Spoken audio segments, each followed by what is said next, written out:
मेघनाथ की मृत्यु के बाद पत्नी सुलोचना का क्या हुआ?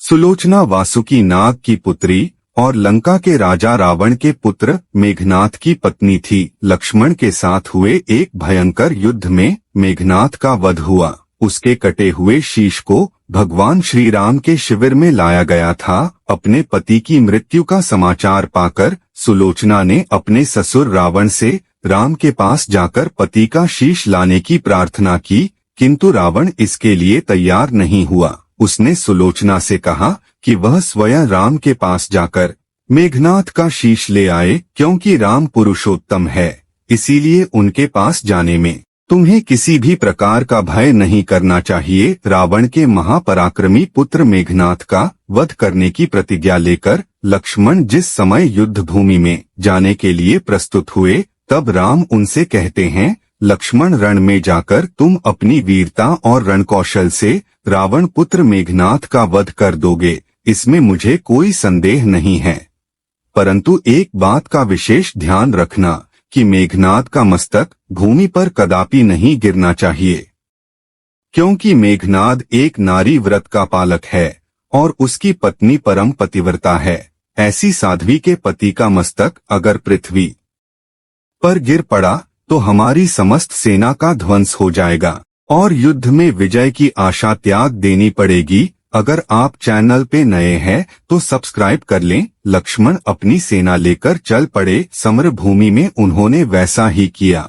युद्ध में अपने बाणों से उन्होंने मेघनाथ का मस्तक उतार लिया, पर उसे पृथ्वी पर नहीं गिरने दिया। हनुमान उस मस्तक को रघुनंदन के पास ले आए। मेघनाथ की दाहिनी भुजा आकाश में उड़ती हुई उसकी पत्नी सुलोचना के पास जाकर गिरी। सुलोचना चकित हो गई।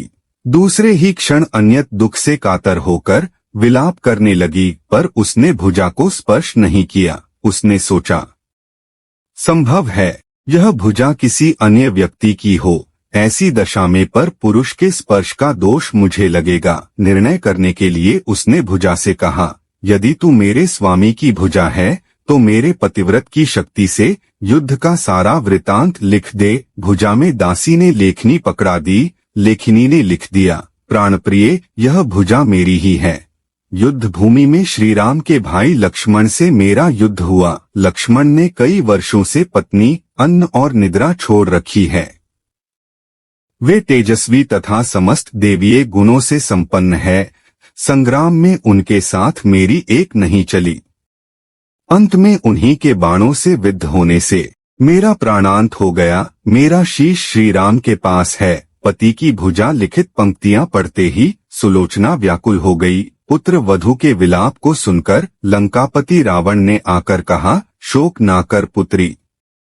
प्रातः होते ही सहस्त्रों मस्तक मेरे बाणों से कटकट के पृथ्वी पर लौट जाएंगे। मैं रक्त की नदियां बहा दूंगा। करुण चीत्कार करती हुई सुलोचना बोली, पर इससे मेरा क्या लाभ होगा? सहस्त्र क्या, करोड़ों शीश भी मेरे स्वामी के शीश के अभाव की पूर्ति नहीं कर सकेंगे। सुलोचना ने निश्चय किया कि उसे अब सती हो जाना चाहिए, किंतु पति का शव तो राम दल में पड़ा हुआ था। फिर वह कैसे सती होती? जब अपने ससुर रावण से उसने अपना अभिप्राय कहकर अपने पति का शव मंगवाने के लिए कहा, तब रावण ने उत्तर दिया, देवी तुम स्वयं ही राम दल में जाकर अपने पति का शव प्राप्त करो। जिस समाज में बाल ब्रह्मचारी हनुमान, परम जितेंद्रिय लक्ष्मण तथा एक पत्नी वृत्ति भगवान श्री राम विद्यमान है, उस समाज में तुम्हें जाने से डरना नहीं चाहिए। मुझे मुँह विश्वास है कि इन स्तुत्य महापुरुषों के द्वारा तुम निराश नहीं लौटाई जाओगी। सुलोचना के आने का समाचार सुनते ही श्री राम खड़े हो गए और स्वयं चलकर सुलोचना के पास आए और बोले, देवी तुम्हारे पति विश्व के अन्यतम योद्धा और पराक्रमी थे। उनमें बहुत से सद्गुण थे, किंतु विधि की लिखी को कौन बदल सकता है? आज तुम्हें इस तरह देखकर मेरे मन में पीड़ा हो रही है। सुलोचना भगवान की स्तुति करने लगी। श्री राम ने उसे बीच में ही टोकते हुए कहा, देवी मुझे लज्जित न करो। पतिव्रता की महिमा अपार है, उसकी शक्ति की तुलना नहीं है। मैं जानता हूँ कि तुम परम सती हो। तुम्हारे सतीत्व से तो विश्व भी थर्राता है। बताओ कि मैं तुम्हारी किस प्रकार सहायता कर सकता हूँ। सुलोचना ने अश्रुपूरित नयनों से प्रभु की ओर देखा और बोली, हे राघवेंद्र, मैं सती होने के लिए, अपने पति का मस्तक लेने के लिए यहाँ पर आई हूँ। श्री राम ने शीघ्र ही ससम्मान मेघनाथ का शीश मंगवाया और सुलोचना को दे दिया। पति का छिन्न शीश देखते ही सुलोचना का हृदय अत्यधिक द्रवित हो गया। उसकी आंखें बड़े जोरों से बरसने लगी। रोते रोते उसने पास खड़े लक्ष्मण की ओर देखा और कहा, सुमित्रानंदन, तुम भूलकर भी गर्व मत करना कि इनका वध आपने किया है। मेरे स्वामी को धराशायी करने की शक्ति विश्व में किसी के पास नहीं थी। यह तो 2 पतिव्रता नारियों का भाग्य था।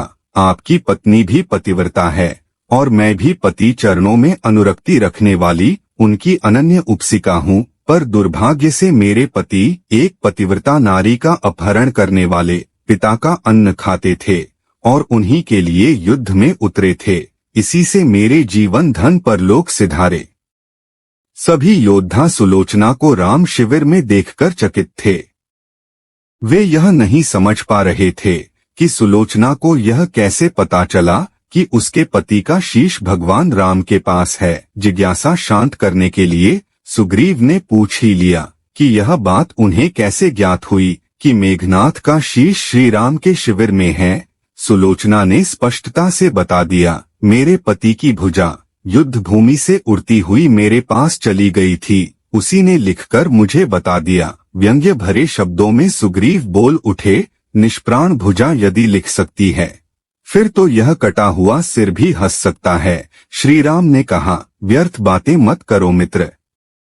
पतिव्रता के महामतय को तुम नहीं जानते। श्री राम की मुखकृति देखकर सुलोचना उनके भावों को समझ गई। उसने कहा, यदि मैं मन, वचन और कर्म से पति को देवता मानती हूँ तो मेरे पति का यह निर्जीव मस्तक हंस उठे। जब सर को सुलोचना हंसने के लिए मना रही थी तब अनेकविध प्रयास किया, लेकिन कटा हुआ सर हंसा नहीं।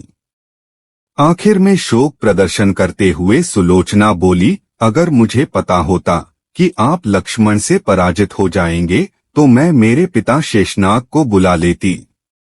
इतना सुनते ही सर खिलखिलाते हुए हंसने लगा। यह देखकर सभी दंग रह गए। सभी ने पतिव्रता सुलोचना को प्रणाम किया। सभी पतिव्रता की महिमा से परिचित हो गए थे। चलते समय सुलोचना ने श्री राम से प्रार्थना की, भगवान, आज मेरे पति की अंत्येष्टि क्रिया है और मैं उनकी सहचरी उनसे मिलने जा रही हूँ, अतः आज युद्ध बंद रहे।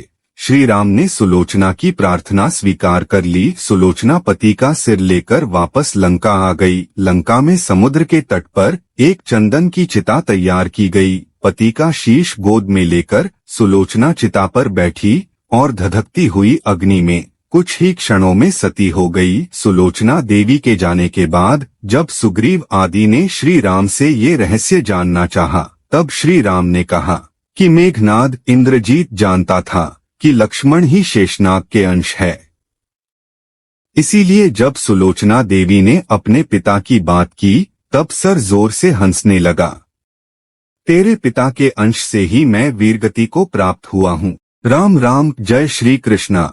कथा अच्छी लगी हो तो प्लीज लाइक एंड शेयर, और अगर आप चैनल पे नए हैं तो सब्सक्राइब जरूर कर लें, और आपको यह कथा कैसी लगी कमेंट बॉक्स में जरूर बताएं।